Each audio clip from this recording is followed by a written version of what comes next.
দেশের গ্যাস খাতে সরবরাহ ও মজুদ বাড়াতে স্থলভাগের 4 গ্যাস ক্ষেত্রে ডিপ ড্রিলিং বা গভীর কূপ খনন করতে যাচ্ছে পেট্রোবাংলা। কূপগুলো খননের জন্য এরই মধ্যে প্রয়োজনীয় দরপত্র আহ্বান করা হয়েছে, যার মূল্যায়নের কাজ করছে পেট্রোবাংলা ও সাবসিডিয়ারি কোম্পানিগুলো। আর এসব কূপ 5,500 থেকে সর্বোচ্চ 6,000 মিটার পর্যন্ত খনন করা হবে। প্রতিটিতে 15 থেকে 25 মিলিয়ন ঘনফুট পর্যন্ত গ্যাস পাওয়া সম্ভব বলে মনে করছেন সংশ্লিষ্টরা। পেট্রোবাংলা সূত্রে জানা গেছে, মোট 4টি গভীর কূপ খননের মধ্যে 2টি এরই মধ্যে একনেকে পাস হয়েছে। প্রয়োজনীয় কাজ শেষ হলে আগামী সেপ্টেম্বর-অক্টোবর নাগাদ তিতাস 31 কূপ খননের মধ্য দিয়ে শুরু হবে ডিপ ড্রিলিংয়ের কাজ।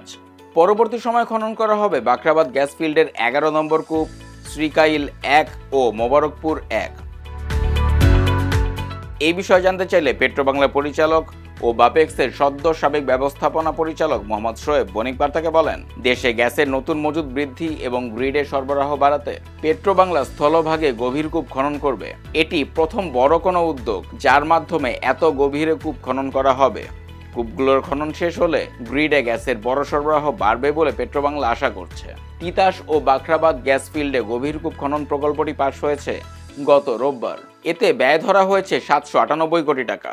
এর মধ্যে 558 কোটি 60 লাখ টাকা দেবে সরকার এবং বাকি 239 কোটি 40 লাখ টাকা দেবে প্রকল্প বাস্তবায়নকারী পেট্রোবাংলার সাবসিডিয়ারি প্রতিষ্ঠান Bangladesh gas fields company limited. কোম্পানিটি নির্ভরযোগ্য একটি সূত্র জানিয়েছে, একনেকে পাস হওয়ায় এখন কূপ খননের জন্য প্রয়োজনীয় কোম্পানি নির্বাচন করা হবে। বেশ কয়েকটি বিদেশি কোম্পানি দরপত্র জমা দিয়েছে। সে কার্যক্রম শেষে প্রকল্পের জন্য প্রয়োজনীয় যন্ত্রাংশ আনতে আরও অন্তত 2 থেকে 3 মাস সময়ের প্রয়োজন।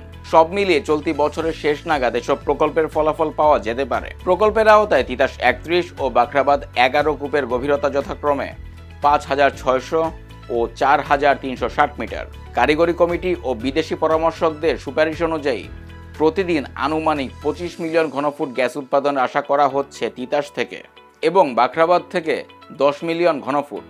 বিজিএফসিএল সূত্রে জানা গেছে, দেশে আবিষ্কৃত গ্যাস ক্ষেত্রগুলোর মধ্যে তিতাসে এখনও বড় আকারে গ্যাসের মজুদ রয়েছে। 1962 সালে গ্যাস ক্ষেত্রটি আবিষ্কার করে পাকিস্তান শেল অয়েল কোম্পানি। এরপর 1968 সালে বাণিজ্যিকভাবে উৎপাদন শুরু হয়। অন্যদিকে বাখরাবাদ গ্যাস ক্ষেত্রটি 1969 সালে আবিষ্কৃত হয়। বাণিজ্যিকভাবে উৎপাদনে যায় 1984 সালে। পেট্রোবাংলার তথ্য অনুযায়ী তিতাস গ্যাস ক্ষেত্রের 26টি কূপের মাধ্যমে জাতীয় গ্রিডে দৈনিক 340 মিলিয়ন ঘনফুট গ্যাস সরবরাহ হচ্ছে।